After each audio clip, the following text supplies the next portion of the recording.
Hello everyone, welcome to the exponential unit day 5. So today we're going to look at a different kind of exponent, which is a rational exponent. Um, Rational exponents are typically going to be in the form of fractions, and if they are in the form of decimals, then we can change them into fractions. So rational exponents, and then we're going to look at how, such as the square root, like the equivalences between the roots and the fractional exponents. So in other words, we're headed to, like the square root of 3. That would be the square root of 3 to the first. Can be written as 3 to the 1/2. So roots can be written as fractional or rational exponents. All right, so here we are with a review. It says which of the expressions is equivalent to 9 to the 1.5 power, or we could write that as 9 to the 3/2 power, or we may need to look at it another way as well. So if we look at our properties of exponents, here we have the same base on part A, so we can rewrite this 9 to the 3 plus 1/2, which is 9 to the 3.5.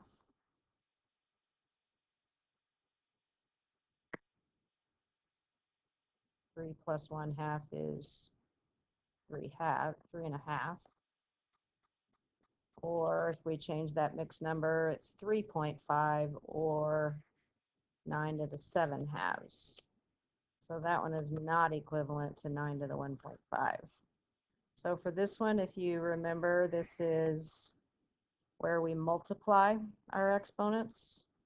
So this would be 9 to the 3 times 1/2, which is 9 to the 3/2, which is 9 to the 1.5. So that one is equivalent.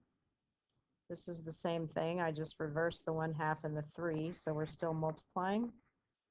3 times 1/2 is 3/2, which is 9 to the 1.5. So item C. Item D would be 1 over 9 to the 2/3. So that would be, if I bring it back to an integer or negative rational exponents, it's 9 to the negative 2/3. Which is not equivalent to 9 to the 3/2, because 3/2 and negative 2/3 are not the same. Okay, so this is one we're going to add our exponents again, just like we did up on part A. So negative 4 plus 5.5 is 1.5. So that one is equivalent.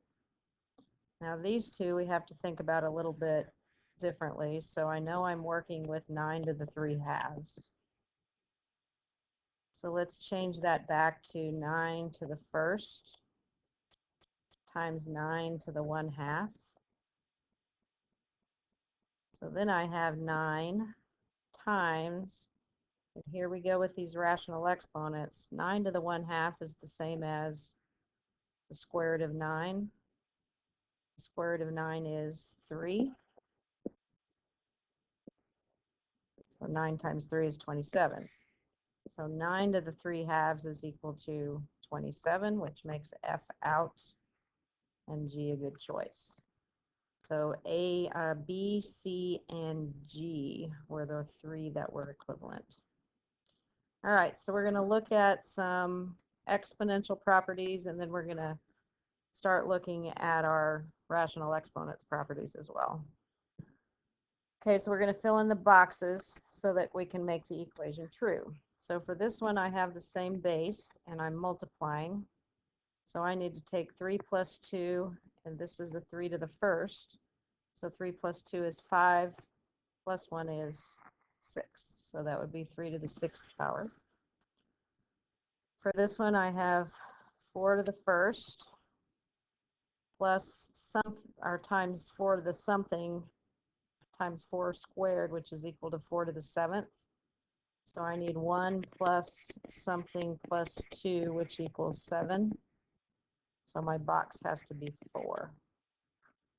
So 4, 5 plus 2 is 7. Okay, so this one is, we're going to look at radicals. So the square root of 9 times the square root of 9 is equal to the square root of 9 squared, which is just 9. So then we're going to look at the square root can also be written as the rational exponent 1/2. So since that's the case, I can take 1/2 plus 1/2 and I can get 2 halves, or 9 to the first, or 9. So let's look at a cube root. So this is called a third root. So I have 3 cube roots. So it would be the cube root of 27 to the third power. And the cube root and the power of 3 cancel each other out. So I get 27 for an answer. I can justify it here because if I add my exponents, 1/3 plus 1/3 plus 1/3, because that's my property, I get 3/3, which is equal to 1. So that would be 27 to the first, which is equal to 27. So we have a few more to look at. So 64, I can separate that out to the product of 2 square roots. Then it would be the square root of 64 squared. So my square root can be written as a fractional exponent of 1/2. So what I'm actually doing is 64, the square root of 64 to the first. So my number underneath here becomes my numerator. This is called my index. So in this case, it was a square root, so it's 2. So that becomes 1/2. So then they want me to separate 64 into the product of 3 numbers. So that's going to have to be the cube root of 64 times the cube root of 64 and the cube root of 64. Or my cube roots become, there's a 1 here. So my cube roots become 1/3 power. So then 1/3 plus 1/3 plus 1/3 is 3/3. 3/3 is equal to 1. 64 to the first is equal to 64. So over here, I'm going to do the same thing with the square root of 10, or 10. So I'm going to separate it to the square root of 10, the square root of 10, 2 factors. So then my square root becomes 1/2 power. I can take 10 and separate it into 3 factors. Cube root of 10, cube root of 10, cube root of 10. So then my cube roots become 1/3 power, 1/3 power, and 1/3 power, just like it did over there with the 64. All right, so these are a little bit hard to see.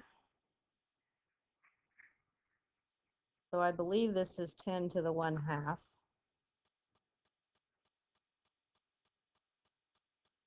So based on your findings, use radicals or the root symbol to write an equivalent equation. Okay, so just so you know, the denominator of the fraction becomes the root. The numerator becomes the power of the number underneath the radical. So to write that in simplest form, we typically don't see the 2 there for a square root. So it's just the square root of 10. This one you can't see real well either, so this is 81 to the 1/4. So my denominator becomes my root. In this case, I have to write the 4 there, of 81 to the first, or just the 4th root of 81, which is actually 3, because 3 to the 4th is 81. So we're filling in the boxes again. So I need 5 to the first here. So I've got 1, 2, 3, 4, 5. So they're all going to have to be 1/4.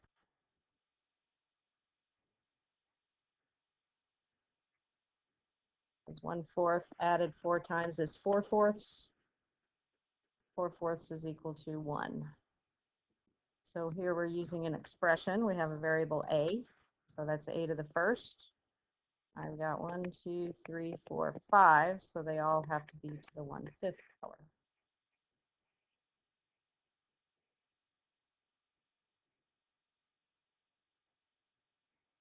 So then if I take 1/5 times 5 or add 1/5 times 5 times, add them 5 times, I get 5 to the 5th, 5/5, which is equal to 1.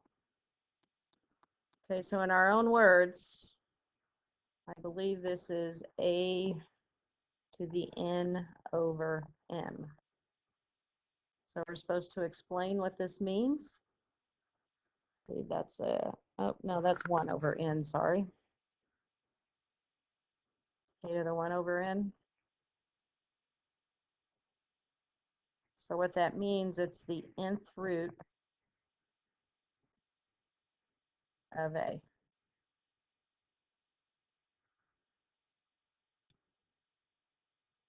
So the denominator becomes the root. Since my numerator was 1, it's just the nth root of a to the first. Okay, so this says explain why 3, the cube root of x to the 12th is equal to x to the 4th.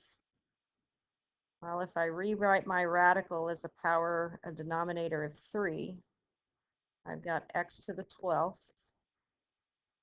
and then my cube root becomes 1/3 power. And this is my property, it's called power of powers, so I take 12 times 1/3, and I get x to the 12 thirds, which is equal to x to the 4th.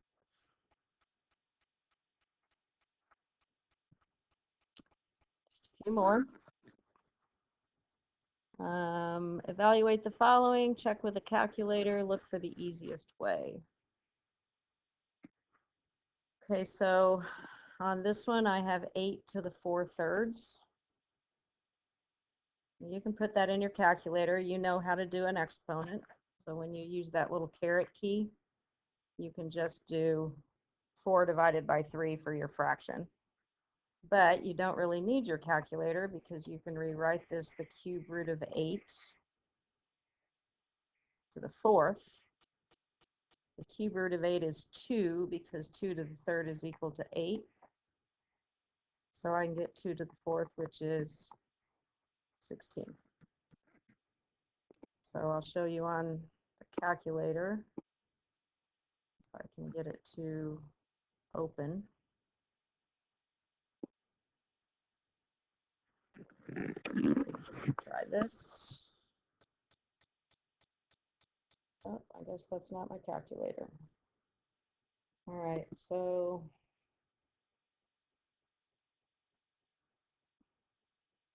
looks like it's my calculator, but it's not. It'll just take a second for it to open. Be patient.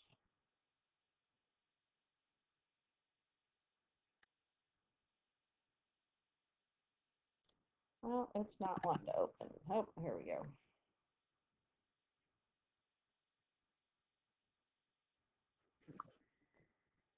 You can pause it if you want to until I get it to open.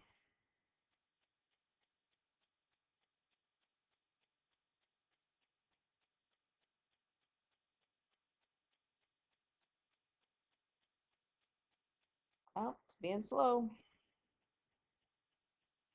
Sorry, should have had it open. My fault.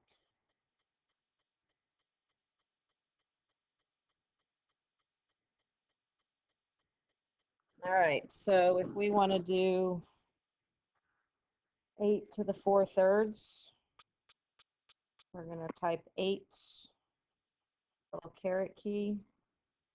We'll just do 4 divided by 3. You guys that have TI-83s, you need to make sure you put parentheses around that 4 thirds because you don't have the little box that comes up. All right, so there we have it. The answer is 16. Okay, so this one, I believe, says the 4th root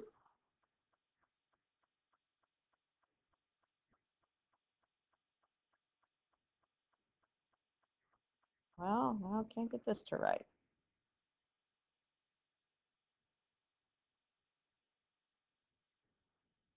All right, try again. The fourth root of 2 to the 4/5. All right, I'm going to take my fourth root and I'm going to rewrite it as 1/4 power. So I have 2 to the 4/5 times 1 to the 1/4. There's my fourth root. So then 4/5 times 4 is 2 to the 1/5.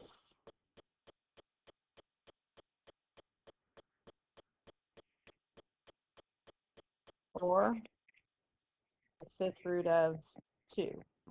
But you can't really do anything with that. You can put 2 to the 1/5 in your calculator if you want, but you really don't need one. All right, so this one I'm going to add my exponent since my bases are the same. So I have 1/3 plus 2/3, which is 3/3. So I have 64 to the first, which is just 64. Okay, so to summarize, can any radical be written as an exponent? The answer there is yes. Example, I have the nth root of x to the m power. That equals x to the m over n. Can any exponent be written as a radical? The answer there is no. 0 as an exponent.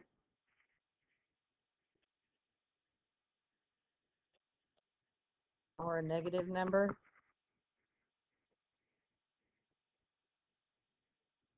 cannot be written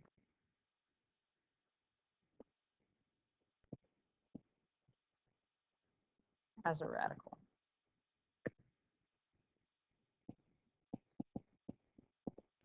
There is no 0 root. That's why you can't use 0, and you cannot have negative roots. All right, day 5 assignment.